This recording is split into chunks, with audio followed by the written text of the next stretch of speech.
Let's get right into the news. First off, it looks like Harmonix, the company behind the Rock Band series, is going to be making a brand new game. And this brand new game is going to be on the likings of a game called DJ Hero. If you ever played DJ Hero, I know they've made a DJ Hero 1 and a DJ Hero 2, and actually I have played both DJ Hero 1 and DJ Hero 2, and I actually like the DJ Hero series. I know it was a big departure from what we got before when it comes to rhythm music games like Guitar Hero and Rock Band, but I actually like the fact that it was focused on different styles of music. We had things like hip hop, R&B, and techno music and just different styles like that. Whereas Rock Band and Guitar Hero, we've had so many in the past. I actually like that change in the rhythm music scene because those games were getting kind of stale after a while because each new release, the formula was practically the same. On top of that, it was the same genre of music, if that makes sense. Overall, I was really tired of the Rock Band slash Guitar Hero formula, so that was nice that we did get a brand new series called DJ Hero. I know it might have been a hit or miss for a lot of people, but for me personally, I really did like the Rock Band slash, or excuse me, I really did like the DJ Hero implementation when it comes to these type of rhythm games, because we haven't seen anything like that previously before DJ Hero. So I was super excited when that game was actually unveiled, and actually it did play pretty good, honestly, and I actually liked the implementation, and I thought it was a good game. I know it probably wasn't true to life as you being an actual DJ, because being a real DJ in real life probably doesn't compare to what DJ Hero had to offer, but for a music rhythm game, either way, it was a very good concept. But yeah, Harmonix is going to be making a brand new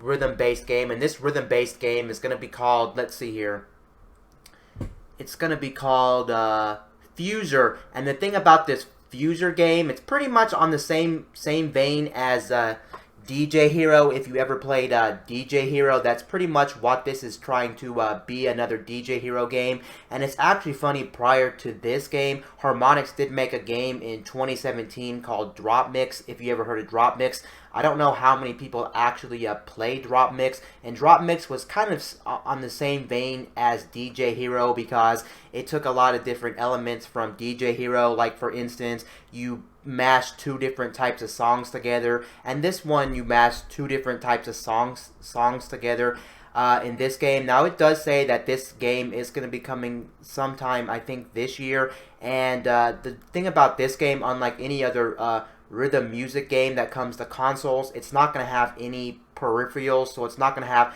an actual, like, a DJ scratch board or a plastic piece that actually connects to your system. And the cool thing about this game, it does look like this game is going to be coming out to all major consoles. It's going to be coming out to PlayStation 4, Xbox One, Nintendo Switch, and PC this fall, so that's nice.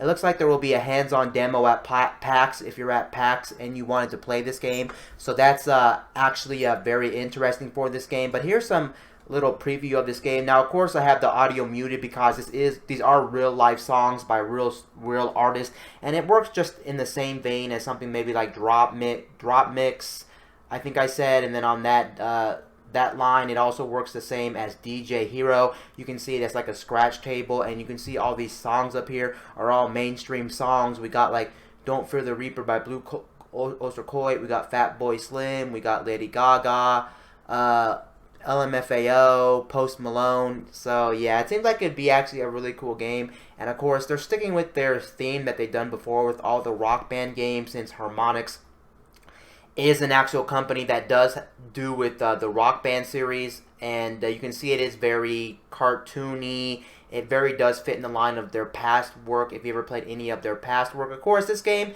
should be a very fun game, and it does look like you'll be able to customize the way the actual music in the game is actually going to sound. It doesn't seem like it's going to be songs that they already have pre-made for you. I could be wrong about that, but that's the vibe that I'm actually getting out of this, because if you look on top at the actual trailer, you can actually see that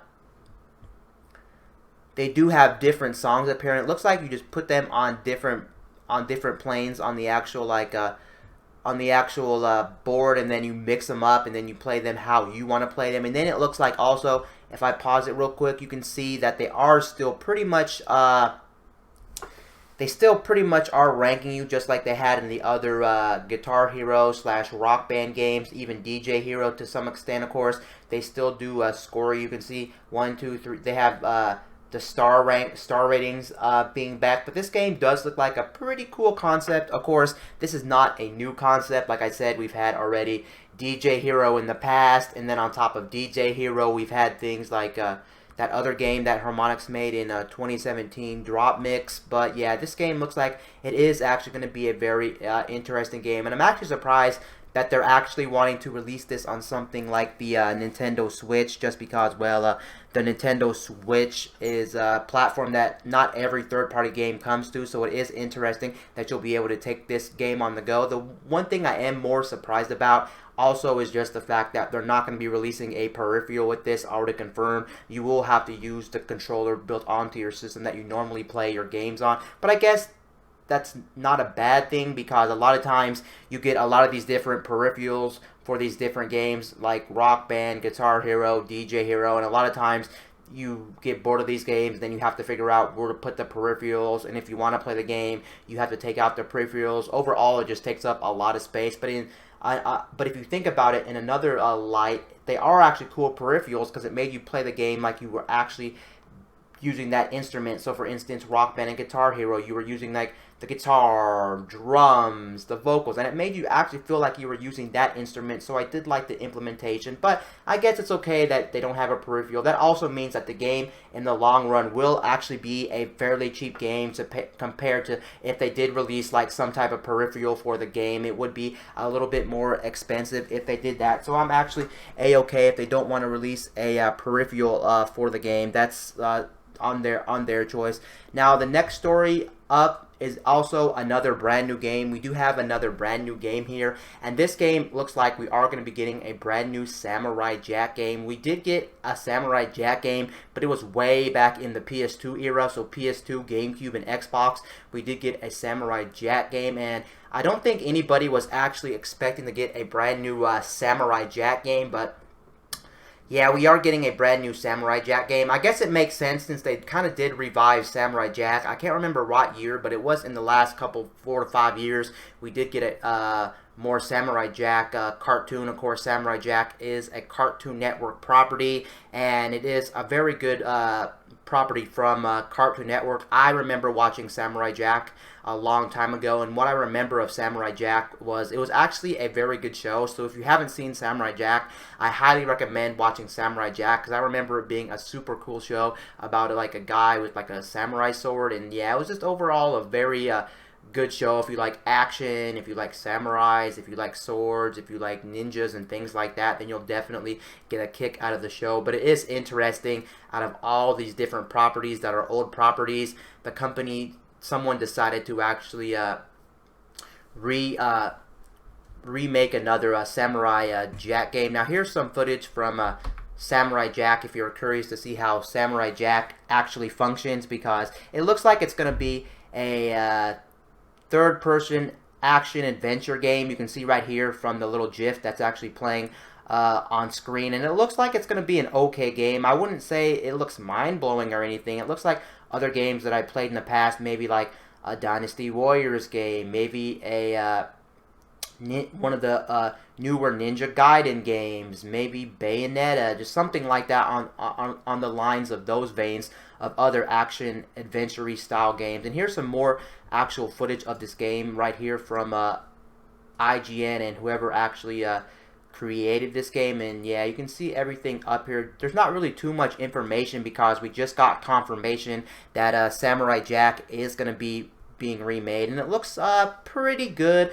I will say the graphics aren't amazing in this game, but it's, I guess, just the style of this game. And granted, it's not made by one of the biggest developers out here. I think the developer, they said, if it go down really quickly, the developer of this game has made other games. They made things like No More Heroes, Travis Strikes Again, and we all know that how that game turned out. That game was just a little bit iffy when you talk about games for the Nintendo Switch or for No More Heroes. A lot of people had mixed feelings on that game. They also made Devil's Third, which is an interesting game. So overall, maybe this is a game that will actually be redemption for this company because it's not made by the best company, but I guess it's not also made by one of the worst companies out there, if that makes sense. Honestly, I'm very curious to see how this game actually turns out. Also, taking in consideration, of course, I don't think anybody could have predicted this game to come out, nor I don't think really anybody really wanted another Samurai Jack game, but it looks like it could be a very fun game just to like mess around with, play for a little bit, and things like this. Of course, this game's probably not going to win anything crazy like a Game of the Year or anything like that, but it's just interesting that Samurai Jack is getting another video game after so many years. Who would have thought Samurai Jack would actually be getting another video game? Now, the next story up, back in the news. GameStop is actually back in the news, and they're back in the news for the wrong reasons again. They're pretty much back in the news time and time again for the fact that you guys know GameStop is on a big decline. Of course, now that we're moving in to the future, more and more people, it's already proven, are going to digital distribution, and especially it doesn't help the situation too with the Nintendo Switch. The Nintendo Switch is a hybrid console, and with the Nintendo Switch being a hybrid console, of course, you guys know the Nintendo Switch leads itself perfect for digital distribution of games, just because when you take it on the go, you don't want to have to worry about all those carts, and maybe you put it in the dock, take it out, you move around with it a lot, so it makes sense. You would want a lot of digital games on your Switch, so that definitely doesn't help the situation for GameStop. And then on top of that, in general, you guys know a lot of different people out there are actually buying digital games on their platforms. It just makes sense, because who really wants to drive down to the store nowadays, waste gasoline, have to worry about inclement weather and things like that to go pick up a video game? And then people are right time and time again, especially with like a company like GameStop. If you look at GameStop and what GameStop's trying to do with their customers, they don't treat their customers the best in terms of like nagging them. They always seem to nag their customers. I've been into GameStops quite frequently, and it always seems like every time you go in there, do you want a pro membership? Do you want to pre-order this game? Do you want some accessories? Do you want a new game? Do you want all this different things? And it starts to become kind of a drain every time you go in there. And I can see why a lot of people just don't want to go into a GameStop as well, because it's always a situation to where they're always bugging their consumers, but they're bugging them for the right reasons for their company, because of course they have to make their employees bug their customers, because, well, you guys know GameStop is on a big decline, and the only way to try to pump out more money for the company is if their employees bug the consumers. But most consumers just don't want to be bothered. They just want to get in and out, and they just want to buy the game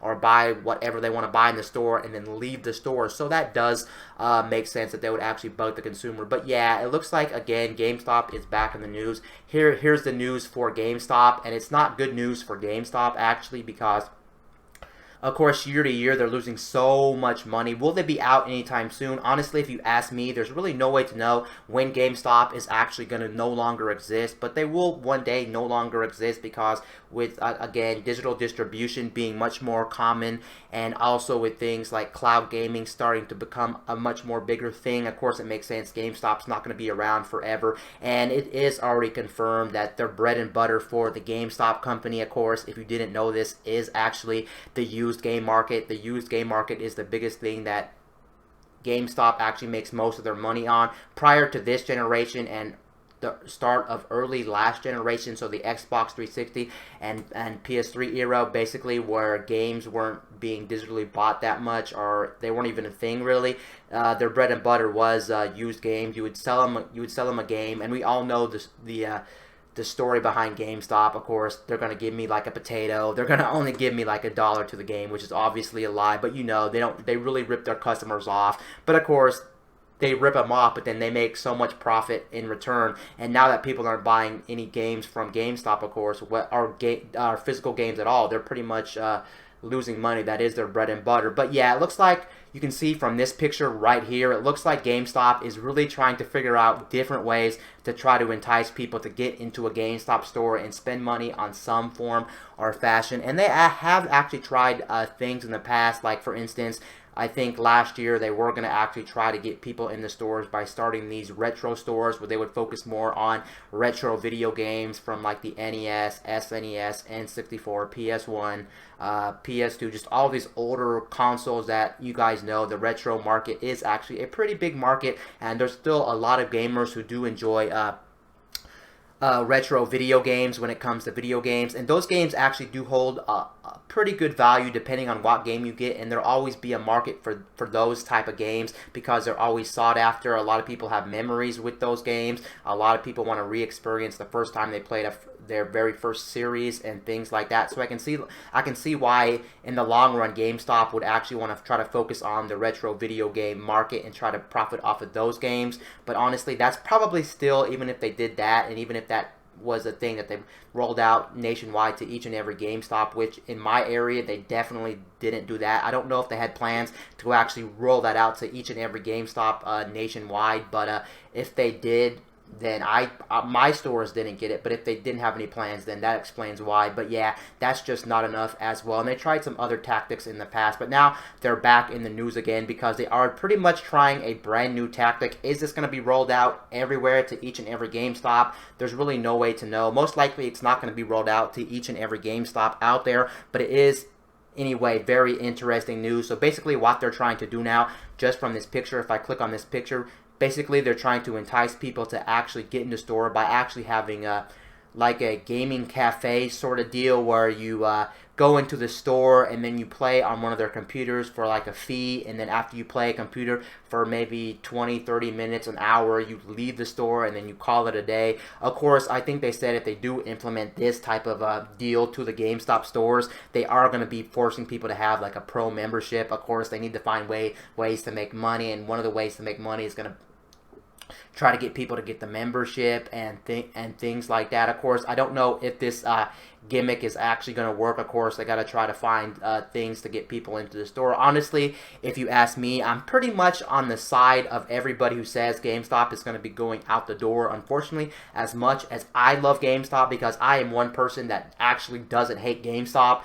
I actually really do love GameStop because sometimes it is a good way for me to get games on the cheap, or especially when a brand new game actually comes out, I can try to get the game cheap by like doing some trade-ins and things like that. So I'm a person that's never really hated GameStop, even if I had sometimes a bad experience in a GameStop. I understand it's not the employee's fault, it's the corporate office's fault for all these shady practices that a lot of these employees are forced to do, which does suck. But yeah, I don't think this is going to work in the long run, and most likely they're not going to be implementing this to all stores nationwide. But you can see from the picture as well, it does look like they're not just going to be doing oh, it looks like, actually, now that I think about it, looking at this picture, it looks like it's only consoles only. I want to say that they were going to be doing PC gaming to allow you to play PC games in the store, but from this picture, it doesn't actually look like it. It looks like they could be doing mostly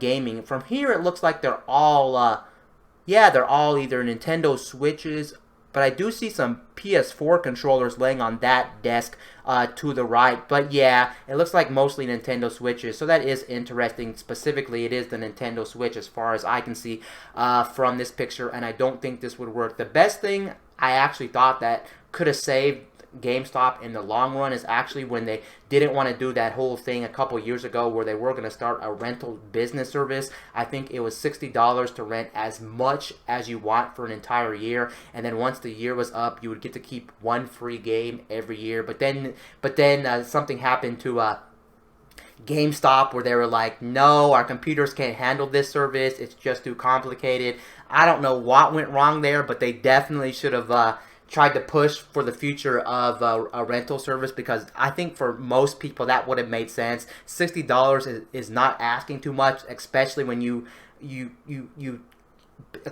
take in consideration how much games are in the first place. Games are $60 a pop, and most normal people probably buy 1 or 2 games a year, so you'd be spending well over $60, especially if you have to buy an online subscription to like your online service to play your video game on your console. Everything just adds up, so $60 wasn't bad, and that probably would have made a lot of money in the long run. And of course, it would have been nice. You would have got to play new releases, older releases. You would have got to keep the game. That would have been the best thing for GameStop, but it is what it is. But yeah, it sucks that GameStop is no longer going to exist one day. How long does GameStop have in the long run? Nobody really knows, and it is a shame that one day GameStop will no longer exist. And they have made some pretty bad, they did make some pretty bad business moves in the past, which I'm not really going to go over. You might already know some of the bad business decisions that GameStop actually decided to do. Now, the next one on the list is going to be it looks like Google Stadia is actually going to be updating their service now to actually allow users who are on phones to actually use touchscreens, because apparently it wasn't implemented right away, and you were pretty much on mobile forced to use physical controls if you actually wanted to play a game on Google Stadia on your smartphone. And that's part of the reason why a lot of people just do not like Google Stadia, because they promised all this stuff at launch. I'm not really going to get into that because you probably know the story already by now, but they promised a whole bunch of different things for Google Stadia, but they did not deliver on day one. And now these features are now just starting to roll out, and you can see that how can you have faith in a company that's pretty much not giving you the features they promised at launch. A lot of it was just like half-baked and things like that, and that's why they really can't. A lot of people just are unsure if they can trust the future of Google Stadia and trust Google Stadia and trust Google, knowing that who knows what's going to happen to their games, who knows if they're going to get all these features, who knows if games might be pulled one day, just who really knows the future of Google Stadia. And now with things like NVIDIA GeForce Now, and now things with like xCloud coming from Microsoft, who really knows? And it's not a good feeling to know that your games may one day just disappear because this service may not have longevity, and it may not be supported, because you know Google is a company as well. When you look at the future of Google, Google does have a rocky history with pulling a lot of their different services that they may have made in the past but nobody really used. They do like cutting them, and I can name a couple of different services that Google did actually make that they actually cut support fairly early, so if you use them you're just pretty much out of luck. But yeah, that's not a good feeling to know that these just come. But hey, on the other news, it is nice that touchscreen controls are actually available to play on Google Stadia. I'm not too sure right now if Google Stadia is actually a service where you have to have a Google Pixel, because when Google Stadia launched, you can actually play Google Stadia on any other smartphone other than the Google Pixel line. I mean, of course, that did make sense since Google did make the Google Pixel line of phones and things like that, but I think now they are branching out, correct me if I'm wrong, to other smartphones like Samsung smartphones and things like that. So that's very good news. So I guess it is good news that people are finally getting features that were actually promised and features that should have been there like right when this service launched. So now people don't have to worry about having a controller around. Of course, the controller is going to be a superior experience to touchscreen controls, but just the fact that you may not want to carry one around, or you may not actually even have one to begin with, it is nice that now you do have touchscreen controls when you play on your mobile device, and that feature has finally rolled out. So Google Stadia is getting better, but Google Stadia, as you can see, is still kind of a rocky situation, because they're still missing features that they promised their consumers that just aren't there, are being rolled out over time, and people can't wait forever. And I can see why some people would not want to trust Google after all the issues and things that Google Stadia actually has experienced. Now let's talk about Netflix, because Netflix did implement a brand new feature to Netflix. Of course, it'll probably depend on what type of device you're using, how old the device is. If you're using the application on like an Android phone, an iOS phone, an old set-top box, you may be seeing this feature rolled out, and you may see it rolled out. I'm pretty sure for a lot of people, most people are probably going to see this feature being rolled out, because most people have modern technology to actually watch this, so this feature is going to be implemented. But Netflix is trying to make it easier for people to figure out what they actually want to watch on Netflix, because I know you guys have actually been there where you're trying to sit down in front of the TV and you're trying to figure out what you want to watch on Netflix, but you take the remote and you flip around for minutes on end and you can't find anything to watch, and then you turn off the TV, and then it just feels like you wasted your time, or maybe it feels like you're wasting your money subscribing to a service like Netflix when you can't find anything to watch. But Netflix is going to try to eliminate that whole problem by now actually they're basically going to show you more information about other users by actually having like the top 10 viewed movies of the day and things like this. If you look at this picture right here on the actual screen, you can actually see that these these do actually have numbers attached to them, and it's pretty much the top 10 TV shows today in your region. I don't know if it varies from region to region or what regions are actually getting this and how many people are actually seeing this, because of course some people may be seeing this rolled out and some people may not be seeing this rolled out. I recently used Netflix, I think 2 days ago, and I actually seen this on Netflix, and I was like, huh, that's interesting. They have numbers attached to it now, so you can see how many other people have actually watching this, how popular this is, and things like that. So now it's telling you the best movies that it's basically showing you the most popular movies for a single day, which is actually very interesting. And hopefully by having this implementation on Netflix may mean that it may make it more easier for you to actually pick a show, not based on like ratings, but based on how many people are actually watching the show that day, by how many like views or how many clicks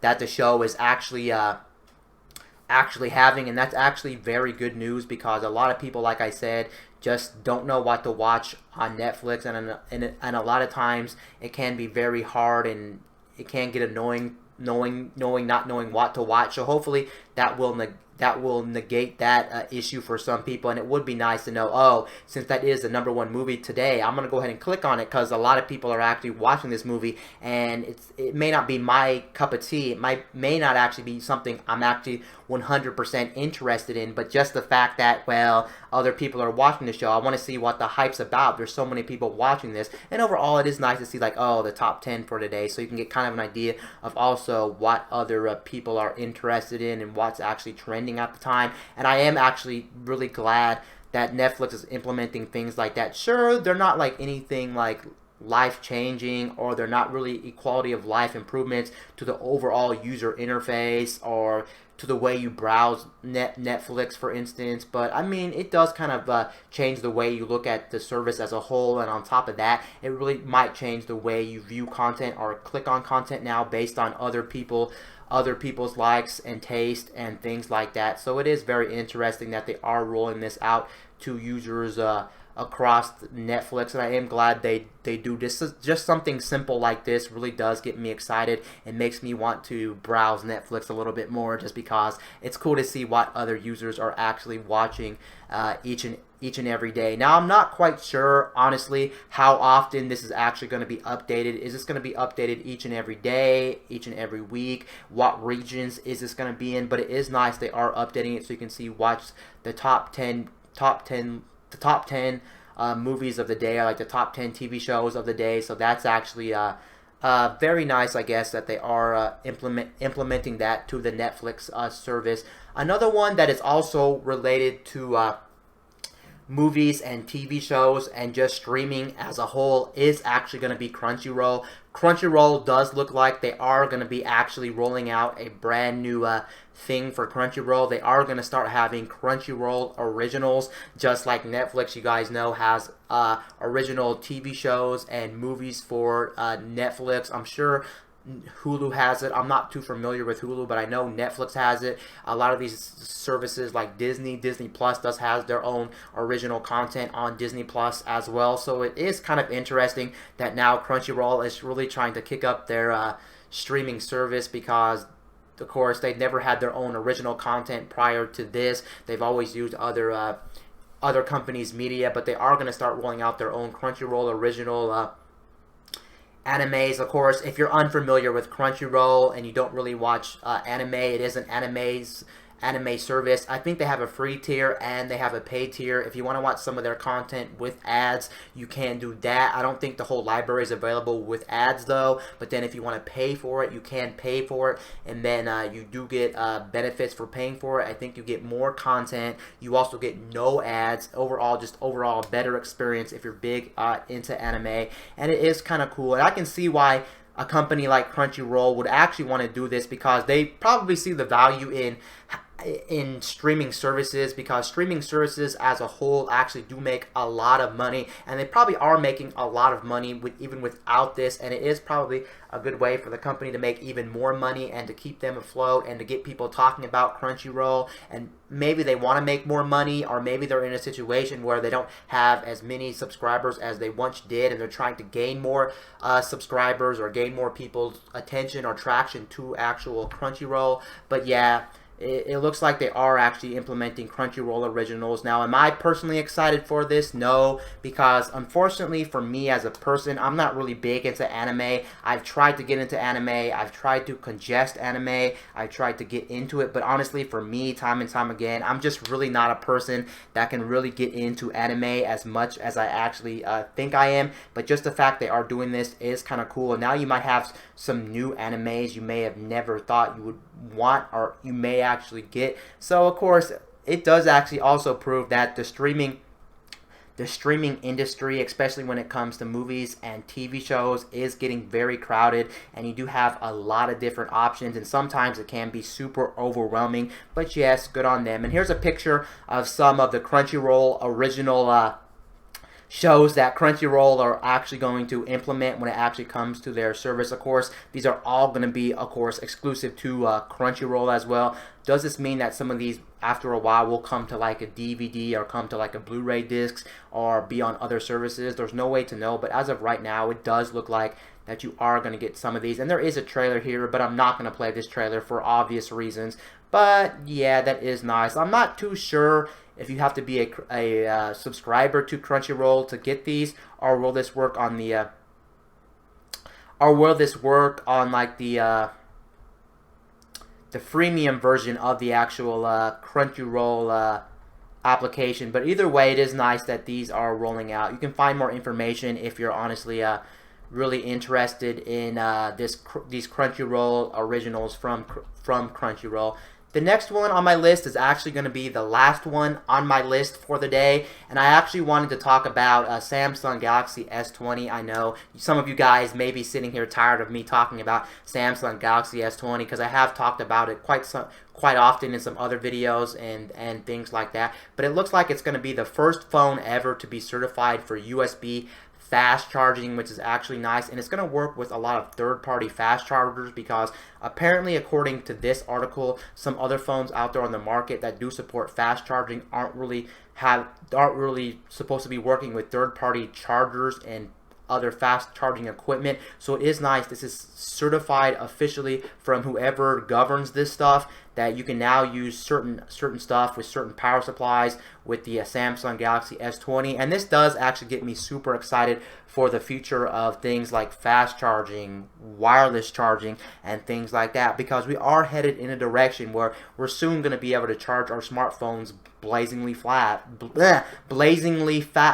with things like charging in like 30 minutes, 20 minutes. And of course, I do think, just like some rumors were floating around a long time ago, I do think we'll get to this era of modern day smartphones where we may not even be using cables altogether. We may actually be using things like wireless charging, and wireless charging may be the future, and that may be all that we use. As long as our speeds are getting faster and faster and faster, I am very happy. But yes, it does look like companies out there are really working on the technology that is behind fast charging, and they really do care about charging our smartphones as fast as possible. And it is actually funny that you would think companies would stay with the same battery technology, at least when it comes to the milliamps. You would think batteries wouldn't need to keep growing in size, because now we have things like fast charging, and blazingly fast charging, so fast to where a pretty big but small battery still would be significant enough to where you wouldn't matter about